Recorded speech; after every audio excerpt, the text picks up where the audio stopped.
हाय, आपका स्वागत है आपके अपने चैनल हील विद किरण में। आज हम पितृपक्ष के बारे में जानेंगे और साथ ही जानेंगे कि होपोनोपोनो प्रेयर पितृपक्ष के लिए कैसे की जाती है। हमारे पितरों के लिए ये प्रेयर कैसे की जाती है, इसके बारे में डिटेल में हम इस वीडियो में जानेंगे। पितृपक्ष यानी हमारे पूर्वजों का धरती पे आने का समय होता है। पितृपक्ष में हमारे पूर्वज हमसे मिलने धरती पर आते हैं, ऐसी मान्यताएं है। सच में पितृपक्ष का समय हमारे पितरों को खुश करने का सबसे सही समय होता है। जिस इंसान के पितृ मजबूत होते हैं, यानी जिस व्यक्ति पर अपने पितरों की कृपा होती है, वो जिंदगी में हमेशा प्रगति करता है, उसके जीवन में समृद्धि बनी रहती है। और जिस व्यक्ति पर अपने पितरों की कृपा नहीं रहती, वो व्यक्ति हमेशा परेशान, कर्ज से घिरा हुआ और तकलीफ में रहता है। अगर घर में हम हमारे माता पिता का सम्मान नहीं करते या फिर हमेशा उनको अपमानित करते हैं, तो ऐसे घर में भी पितरों की कृपा नहीं रहती। ऐसे घर से पितृ वृक्ष हो जाते हैं। हमारा जीवन किस कुल में होगा, किस घर में होगा, हमारे माता पिता कौन होंगे, ये सब हम जन्म लेने से पहले ही चुन लेते हैं। मतलब हमें फ्री विल होता है कि हम कौन से घर में जन्म ले और कौन से कार्य के लिए पृथ्वी पर आए हैं, यह हमारे फ्री विल में होता है। हम जिंदगी में कौन से दुख भोगेंगे और कौन से सुख भोगेंगे, ये सब तो पहले से ही हम तय कर लेते हैं और फिर मानवी जन्म लेते हैं। इस तरह सब सोचकर ही हम उन माता पिता के घर जन्म लेते हैं। पर जन्म लेने के बाद हम सब भूल जाते हैं। हम हमारे जीवन में हमारा उद्देश्य भूल जाते हैं। तब हमें हमारे जीवन का उद्देश्य याद करने के लिए हमारे पितृ हमारी हमेशा सहायता करती है, हमारी मदद करते हैं। हमारे जीवन में ऐसी घटनाएं घटती है जिससे हमारा उद्देश्य जीवन जीने का हमें याद आ जाता है, और ये सब हमारे पितृ कर रहे होते हैं।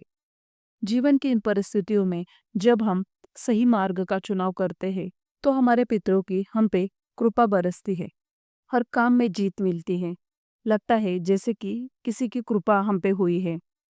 अगर हम हमारे जीवन का उद्देश्य भूल जाते हैं, पितरों के इशारे करने पर भी हम उनके इशारों को नहीं समझते, तो फिर हमारे पितरों की कृपा हम पे नहीं रहती और जिंदगी में बुरी घटनाएं घटती है, जिंदगी में परेशानियां बढ़ती है। अगर हम हमारे पितरों को हमें प्रसन्न करना है, तो सबसे आसान तरीका है उनसे अपने कर्मों की माफी मांगना।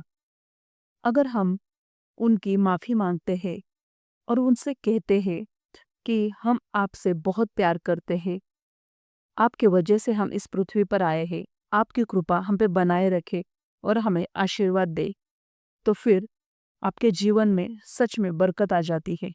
सच में आपके सारे मुश्किलें, सारी परेशानियां दूर हो जाती है।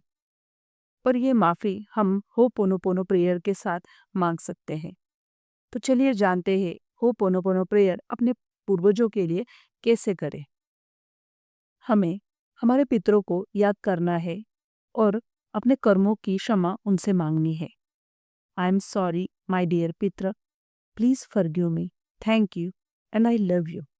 आई एम सॉरी, मुझे माफ कर दीजिए, मैंने आपको जाने अनजाने में दुख पहुंचाया होगा, आपके इशारों को अनदेखा किया होगा। प्लीज फॉरगिव मी, मुझे क्षमा कीजिए, मैंने आपका आदर नहीं किया। धन्यवाद मेरे प्यारे पितर, आप हमेशा मेरा मार्गदर्शन करते हो। आई लव यू, मैं मेरे पितरों से बहुत ज़्यादा प्यार करता हूँ और हमेशा प्यार करता रहूँगा। इस तरह से आपको बोलना है कि मेरे प्यारे पूर्वज, आई am sorry, please forgive me, thank you and I love you. इसे आपको पितृपक्ष के महीने में एक बार में ही 108 बार बोलना है और अपने पितरों को याद करना है। इस प्रेयर को करने से आपके संबंध आपके पितरों के साथ फिर से बनेंगे और आपके पितर आपको सही राह दिखाएंगे। आपके जीवन में बरकत आएगी, आपके हर काम पूरे होंगे। इस पितृपक्ष में आप भी अपने पितरों के लिए ये होपोनोपोनो प्रेयर कीजिए और जीवन में खुशहाली लाइए। अगर आपको यह वीडियो पसंद आया हो तो वीडियो को लाइक और चैनल को सब्सक्राइब कीजिए। Thank you.